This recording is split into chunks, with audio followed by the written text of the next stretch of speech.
안녕하세요. 기능의학하는 김원장입니다. 오늘은 장상피하생 치료 시 가장 먼저 해야 할 것은 라는 주제로 한번 이야기해 보도록 하겠습니다. 장상피하생을 진단받고 다른 영상에서도 보셨지만 진단을 단계를 구분하고 그 단계에 맞춰서 치료 전략을 짜야 되는데요. 치료를 하게 되면은 주로 이제 해당되는 게 이제 식습관 바꾸는 게 있고 또 위산을 평가하고 보충하는 거. 위산 평가가 상당히 중요하다고 말씀을 드렸었죠.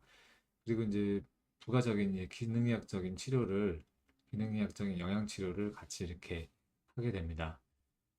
그리고 헬리코박터 파일로리 균 확인하고 치료하는 것이 또 해당이 되는데요.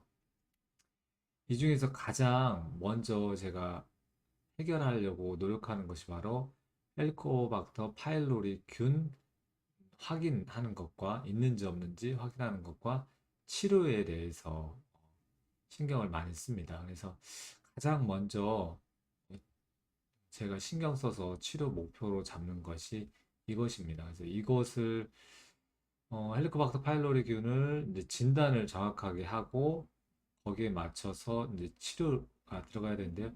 이거 치료하고 완치하는 데만 거의 한 달 반, 6주 이상 걸릴 수 있습니다.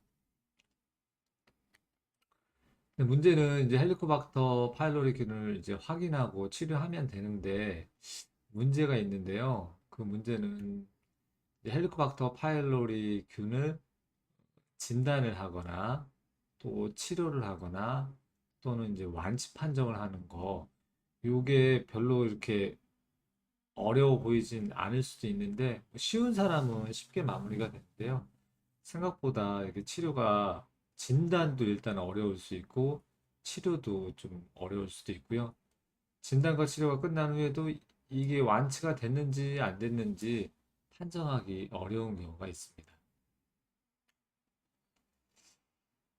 진단이 상당히 어려운 경우가 있고요. 헬리코박터 파일로리균은 진단을 또 놓치는 경우도 왕왕 있습니다. 그래서 제 병원에 왔던 환자 중에서 이제 20년 동안 매년 위내시경 검사를 했는데 헬리코박터 진단을 받은 적이 없었다고 했거든요. 근데 20년 동안 위내시경을 매년 받고 제 병원에 와서는 헬리코박터 진단을 받은 경우가 있죠.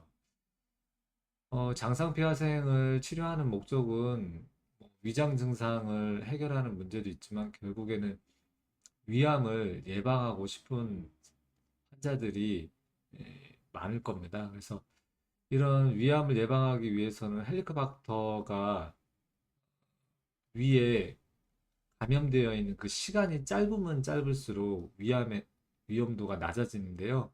이렇게 진단을 놓쳐가지고 헬리코박터에 노출되는 시간이 상당히 길어지면 길어질수록 위암 발병률이 올라갈 수 있습니다. 그래서 20년 동안 이렇게 진단이 안 된 환자의 경우에는 참 안타까운 경우입니다. 심지어 또 헬리코박터 어차피 치료해도 또 걸릴 것이다. 그래서 검사하는 것도 의미가 없고 치료하는 것도 의미가 없다고 이렇게 생각을 해서 검사 자체를 안 하는 의사를 만날 수도 있습니다. 근데 이런 의사분을 만나게 되면은 계속 놓치게 될 수도 있습니다. 보통 위내시경 검사를 해서 조직 검사를 해서 이제 진단을 하게 되는데요. 이 조직 검사 결과를 100% 믿을 수 있느냐? 그것은 아닙니다. 예를 들어 헬리코박터가 이제 위에서 이렇게 X 표시되어 있는 곳에 헬리코박터균이 있다고 가정을 할게요. 그러면은 이제 X 표시 헬리코박터가 딱 있는 자리에서 조직 검사를 해서 헬리코박터균이 확인이 됐어요. 그러면 이런 경우는 의심할 필요 없이 헬리코박터가 있다고 진단을 하고 치료를 하게 됩니다. 그런데 만약에 이렇게 헬리코박터가 없는 부위에서 조직을 떼가지고 검사를 하게 되면은 이제 음성이 나오겠죠. 그렇게 되면은 음성이 나왔다고 해서 균이 없다. 그렇게 얘기할 수는 없습니다. 이렇게 이런 걸 이제 위음성이라고 얘기하는데 그냥 흔히 얘기해서 삑사리가 날 수 있는 거죠. 그래서 정확하게 이렇게 진단이 되는 경우도 있지만 조직 검사에서 헬리코박터가 안 나왔다고 해서 균이 없다고 이렇게 얘기할 수 없습니다. 이렇게 원래는 정확하게는 뭐 헬리코박터 검사를 하기 위해서 조직을 8군데를 떼야겠지만 현실적으로 그거는 좀 불가능한 면이 있어서 한두 개 정도 떼서 검사를 하는데요. 이 검사를 통해서 놓칠 수도 있다. 이거를 알고 계셔야 됩니다.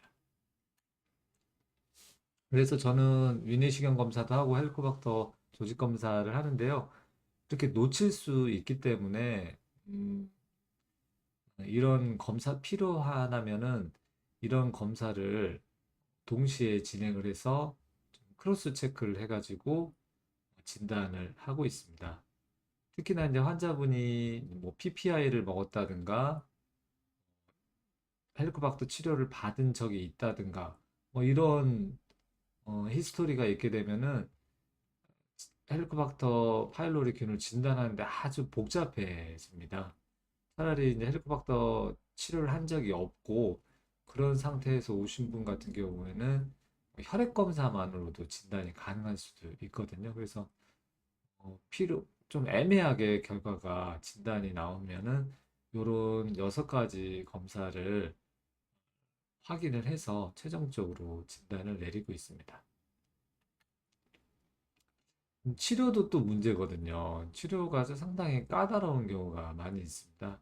항생제를 고용량으로 2가지나 쓰게 되면서 부작용으로 이제 포기하는 경우도 실제로 있고 환자분들이 많이 힘들어 하시거든요.